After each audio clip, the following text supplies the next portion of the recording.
সম্মানিত উপস্থিতি, এ পর্যায়ে আমি আলোচনা করব বদলি হজের মাসাইল।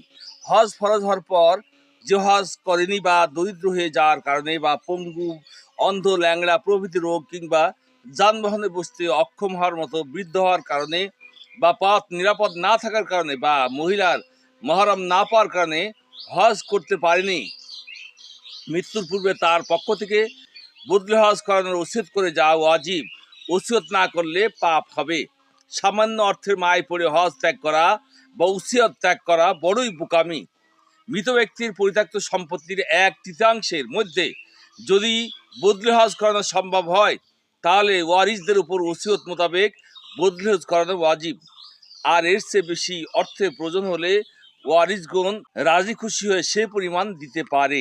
মৃত ব্যক্তি ওসিয়ত না করে গেলেও যদি তার পক্ষ থেকে তার ওয়ারিস বা কেউ স্বেচ্ছায় নিজের অর্থ দিয়ে বদলি হজ করায় তবুও আশা করা যায় মৃত ব্যক্তির হজ আদায় হয়ে যাবে। বদলি হজ পুরুষের দ্বারা করানো উত্তম, এমন আলেম দ্বারা করানো উত্তম যার আমল ভালো, যিনি হজের মাসাইল সম্পর্কে ভালো অবগত এবং যিনি নিজের ফরজ হজ বা যিনি নিজের হজ ফরজ পূর্বে আদায় করেছেন। ব্যক্তির পক্ষ থেকে নফল হজ বা নফল উমরা অন্যের দ্বারা করানো যায়।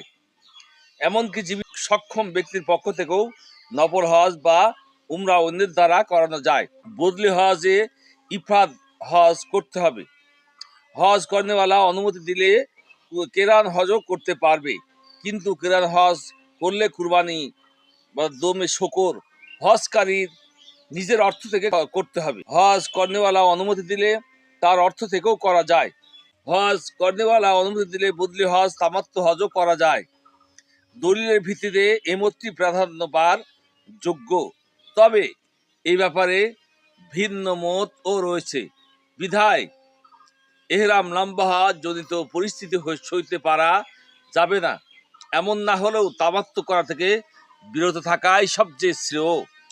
বদলি হজে এহরাম বাঁধার সময় কার পক্ষ থেকে হজের এহরাম বাঁধা হচ্ছে মুখে সেটা বলে নেওয়া উত্তম, যদিও শুধু অন্তরে নিয়াত থাকলেও যথেষ্ট হবে। সম্মানিত উপস্থিতি, তবুও দেখেন, বদলি হজ আমাদেরকে করতে হবে, কাউকে দিয়ে করাতে হবে।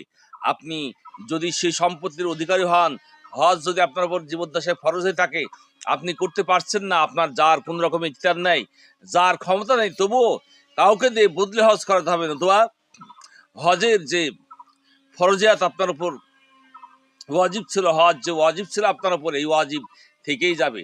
যেহেতু আল্লাহ রাসূল বলেছেন, কারোর উপর হজ ফরজ হওয়ার পরও যদি সে মৃত্যুবরণ করে, হজ না করে, তাহলে সে ইহুদি হয়ে মরুক বা নাসারা হয়ে মরুক, তাতে আমার কিচ্ছু আসে যায় না। এই জন্য আমরা চেষ্টা করবো আল্লাহ রাসূলের কথাকে প্রাধান্য দেওয়ার জন্য।